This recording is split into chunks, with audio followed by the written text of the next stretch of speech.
Samantala, humakot ng 11 parangal ang ABS-CBN sa ika-4 na USTV Students' Choice Awards ng University of Santo Tomas. Kabilang po ang inyong TV Patrol World. 3 parangal po naman ang nakuha ng Studio 23, kabilang po ang pagiging Most Responsible Youth-Oriented Station.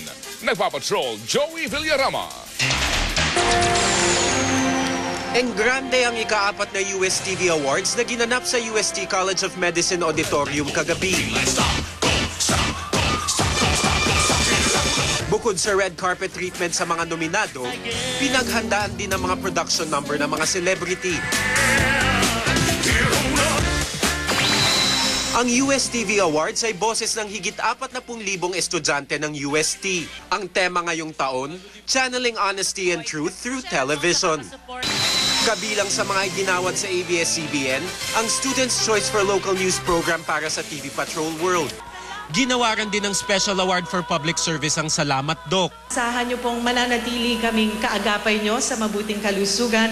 Tinanghal naman sina Karen Davila at Julius Babaw na UST awardees for female at male news and public affairs host. Ngayon alam ko na kung anong ibig sabihin ng UST.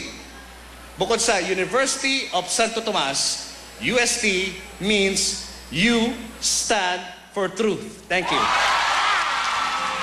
Pinarangalan din ng entertainment shows ng ABS-CBN tulad ng Boy and Chris, The Buzz, That's My Doc, ASAP 07 at Maalaala Mo Kaya na 4 na taon ng pinararangalan bilang Best Drama Program. 3 award naman ang nakuha ng Studio 23 kabilang ang Most Responsible Youth-Oriented TV Station.